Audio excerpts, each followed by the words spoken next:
Welcome back to the agency sales series. So what we're going to do today is we're going to break down the pitch, how to build a pitch, how to deliver a pitch, and how to effectively close more deals for your agency or coaching business. Now, again, I've done a couple $1 million worth of deals for Charlie Morgan, got my own sales coaching, making 10K plus a month profit right now. All of that sort of hook bullshit doesn't really matter. What's important is what we're going to go through today, right? Like I've taken 3,000 sales calls.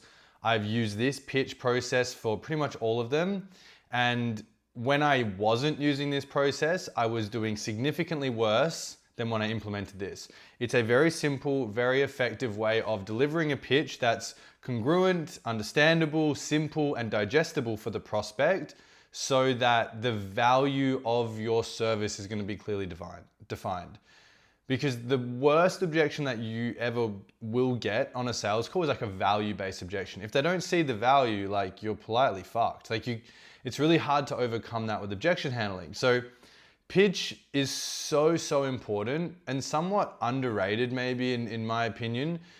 Everyone wants to talk about discovery, objection handling, fear, all that sort of stuff. But it's like, unless they like the thing that you just showed them, like good luck closing that deal. So what we're gonna do today, again, I'm gonna jump into the screen here and we're gonna walk through everything that you need to know in terms of building out, delivering, and conducting a really good pitch on your sales call. So part one of this process is actually gonna be building the value of your pitch, right? So as you can see here, to build the value in the pitch, we need to actually do something first, which is identify your top revenue generating features. So what does your business do? Your agency or your coaching program, what does it do? And and out of those things, which bring the most revenue? Okay, I'm gonna get into that in a second a little bit more. Then you wanna connect those features or solutions to the problems. Link the features to specific client problems in your niche to show the relevance, right? And then we want to connect that to outcomes, okay? So before structuring your pitch, you must understand what creates value in your offer, right? So I would recommend you doing this now. Basically, you want to identify, again, your top 3 revenue driving features, okay? List them out. So list out everything that you do and then circle the top 3. And then basically connect them with a series of problems, like what core problem does this solve for the client? And then connect those problems to outcomes. So, for example, the problem would be inconsistent or unscalable lead gen, right? So let's just say you've got a home services business that does word of mouth. It's not scalable. Your solution is ad creation and the outcome is consistent lead flow. This is going to give us the basic structure of our pillars, which we'll get to in a second. But for your 3 best features, for a lot of you guys, it's going to be ad creation, automation setup, lead qualification, lead nurture, database reactivation, sales training, things like that. The 3 that generate the most money for your client, not the 3 that you like the most, but the 3 that generate the most money for your client, those are your 3 pillars. Okay? So we pick those as our 3 pillars. And then we're basically going to list them in terms of like what the pillars solve. And we're going to get to that in 1 second. So there you go. Now you have your bones of your pitch. You've got the bones of that now. So part 2 is actually like, okay, well, how do we structure this, right? So the pitch is sort of broken down into, I guess, 8 parts. Okay, so we've got your intro expertise statement. You've got pillar 1, engagement questions. Then you've got pillar 2, engagement questions. Pillar 3, end pitch, and then just like overall questions. Okay? So we're gonna break down the pillars and the engagement questions next, but just to cover what the intro expertise statement is, basically like you need to have a transition, right? So you do discovery, it's like they say they wanna change. It's like, okay, cool. So I guess, I think I've got a pretty good idea of where you're at. I think that we can definitely help you get to X goal. Would you like me to walk you through what we do and how we can help you? They say yes. Expertise statement is this. So basically, as you mentioned, you're struggling with inconsistent leads, unscalable client acquisition system, revenues dipped. What we're gonna do is walk you through a 3-pillared process so we can actually come in and take you from where you are right now, like 25K a month, install this process that's gonna start generating leads more consistently on an autopilot basis so you can get to 100K a month much more scalably. So the first pillar is, that's your intro. It's just like a smooth transition into like that first pillar. It's all it needs to be. Really, really simple, okay? So that's your intro statement. Now let's come down to the 3-pillar approach. Now, 3 pillars, you can have 2, you can have 4, 3 is just a good number in my opinion, because it's simple and digestible, it makes your offer look complete and scalable, and it gives you space to customize based on the prospect's discovery answers. Now, what do I mean by customization? Customization is king, okay? It is everything. Every pillar should feel tailored to the prospect's unique situation. Never sound like you're reading a script. And you're probably thinking, well, how do I customize my pillar if every prospect is different? The structure that we use for the pillars is generic problem with customization, solution to that problem, and then outcome. So all the work we did 5 minutes ago and kind of listing those things out, generally your niche is going to be struggling with those things. However, every person faces a slightly different version of the problem. So every pillar that you have, it should be problem, generic, like inconsistent lead flow, right? That's like the generic problem. But for them, it would be, okay, so you kind of mentioned that your problem right now is like inconsistent lead flow and, that's sort of halting, the amount of teams that you can hire, right? That's how I customize a generic problem to a specific person. Then I plug in my solution. So what we're gonna do is install ads so that blah, blah, blah, blah, and then outcome, right? So that you can have more leads, more consistency, hire that team, and maybe even have a little bit of time freedom. So that is the basic structure, right? So written out, just to make it really clear for you guys, and every pillar follows this. So this is an easy thing to do, right? So for example, it's like pillar 1 is all about X. Right now you have X problem, which is causing X pain. Well, what we're gonna do is XYZ solution so that you can have X desired outcome. Simple as that. Now, that's like just the structure. I would recommend making each pillar about 2 to 3 paragraphs of about 4 to 5 lines. Okay? You shouldn't need any more than that. Like 2 paragraphs, 5 lines each should be more than enough to sell your service and paint the picture. Okay? Because if we always think about, these sales call in general, we always talk about like building the gap. Right? So it's like their problem and their outcome is being held apart by a big crevasse, as you can see in the diagram, and then your solution is that bridge, right? So that's what we're doing overall in a sales process, but then also within each pillar. Okay, so problem, desired outcome, your solution in the middle, in between. Now, in that circle diagram, I said something about engagement questions. This is so important, okay? So just to kind of come back up here. So you do your intro statement, pillar 1.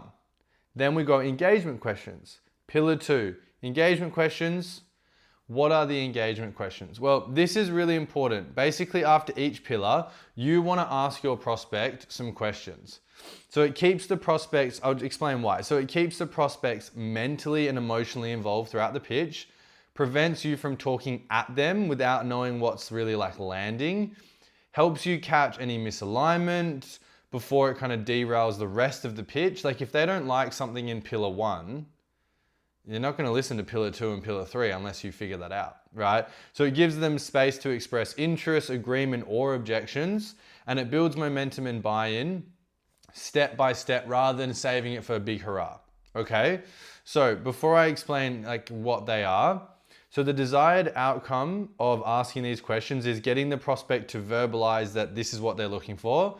Each pillar is confirmed as relevant, useful, and valuable. Okay, and it increases the likelihood of closing by aligning emotionally and logically with their needs, surfaces potential concerns early so you can address them in real time, and keeps the energy conversational, collaborative, and client focused. So you do your pillar and then you ask, cool, so does that all make sense? And they're like, yep. Don't move on. Cool, so I guess like, could you see how that would actually help like get you guys out of this inconsistent cycle? Prospect. Oh yeah, I definitely think that would help. Like we don't have anything like this right now.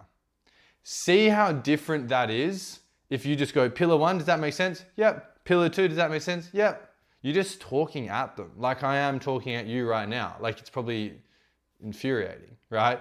So we need to get them engaged throughout the pitch. Okay, so can you see where this could help? Do you think this would have a positive impact? Is this kind of what you've been looking for? Because if they say, let's just say you go, does this make sense? They're like, yeah. It's like, do you feel like this could help, get more consistent leads? Like, yeah, I guess so. It's not a great answer, right? So what we need to do there is we need to challenge that, right? We need to call that out and ask where the objection is. So if you want more in-depth training on this sort of stuff, like with my, with course videos, scripts, coaching calls, AI training bot, if you want that, then there's going to be a link in the bio for my low ticket community. So it's $99 a month. You can just come in, join. We've got an awesome community, but this is more advanced stuff, which I'm not going to be able to get into today. So if you want the more advanced trainings, go there and you can jump into that and I can help you do all this, right? But coming back to this part of, the pitch, getting engagement and surfacing any doubt and objections is really, really important. So I guess you're going to be asking me like, well, like how do we actually deliver this thing, right? So when we're delivering the pitch, what we want to understand, we work backwards, is we want to make the prospect feel your certainty. Like certainty is contagious. Conviction is contagious.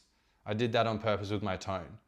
Like, you feel the energy from me. Like my hands move around, like you know what I mean? Like I don't act like this in Discovery, right? But when I'm pitching and when I'm doing these YouTube videos because I really love it, like I really love it and I think it's really fun, that's how your pitch should be.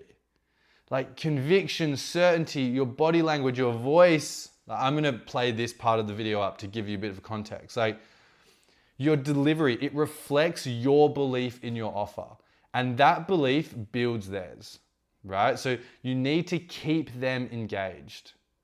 Engagement isn't just about the prospect hearing you, it's about them leaning in. A strong pitch captures and holds their attention, right? I'm probably playing it up a little bit, right? But you see what I'm trying to do? It's all about your energy, your tone shifts, your pacing. So if I want to keep them engaged, I need to change these things accordingly. And you want to lead and stay in control. So this is the more advanced stuff that will be in the course, but like if someone tries to take you on a question tangent, you need to bring them back. You can't get lost in question answers after pillar 1. 3 questions for them, max. 3 strikes and you're out, okay? And you need to make them excited about the future. Like, I know we talk a lot about like sales these days and it's like, not like a salesy approach. You want to ask questions, you want to pull them, not push them. So yeah, that's true. But the pitch is your only fucking time to sell. Like you need to make them excited about the future because why would they do it if they weren't excited? Okay, so how do we achieve this? Well, your tone. So when we're talking about problem, you know how you mentioned you're like kind of like struggling with not getting enough leads right now? Well, what we're going to do is we're going to kind of, you know what I mean? Like that was a bit aggressive, but tone comes down, tone comes up, tone comes down around important things like problem, tone is down. Around outcome and solution, tone is up.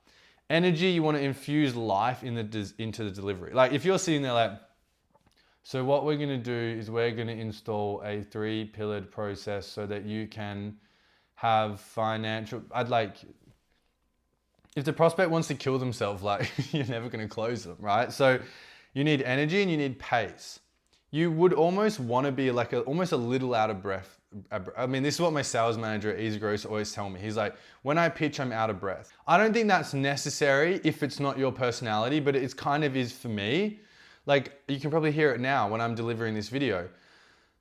You know what I mean? Like, I'm starting to get a little bit out of breath because I've got that energy. I want you guys to be engaged. I want you guys to be enjoying it. So I'm putting my best foot forward. All right. And that's how I pitch as well. Okay. So you're probably thinking, well, Louis, what about the pitch deck? What about the slides? You don't need them. Now, I've sort of softened my approach on this a little bit. I think for B2B specifically, if you sell a course, absolutely fucking not. Sharing your screen if you have a course is a death sentence in my opinion, because they see the videos, they ask heaps of questions, like it can derail the sales call massively. If you're selling B2B in like the agency space though, I think it's a really good aid. But what I would do is always focus on the right time when you want to share your screen. So I always pitch the pillars with no screen, okay? And then when we get into the engagement questions, if they have a question, then we can share the screen to give them more pinpointed information, right? Because sharing your screen too early without a clear purpose dilutes the message, because they're just going to be looking around and not really listening to what you're saying. However, when the prospect requests more details, then you can share your screen so you can pinpoint exactly what they need to see.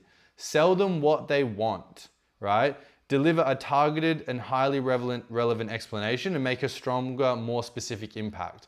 That's what sharing your screen at a certain time can do, right? Because you pitch a pillar, so does that make sense? So you can see where this can help, and they go, oh, well, like, what do the ads actually look like? Then you show them the ads, share your screen, and they're like, that's perfect, rather than showing them 10 different things they didn't even care about. And that's it, guys. Like, that is how you build and deliver a really, really good sales pitch that has closed me so many deals and will continue to close me so many deals into the future. So if you like this stuff, please subscribe. There's going to be more videos in this series. And if you want to be a part of the community, boys, just link in the bio, click on that. It'll take you to school and you can join. So as always, guys, I hope you enjoyed it, and I'll see you on the next one.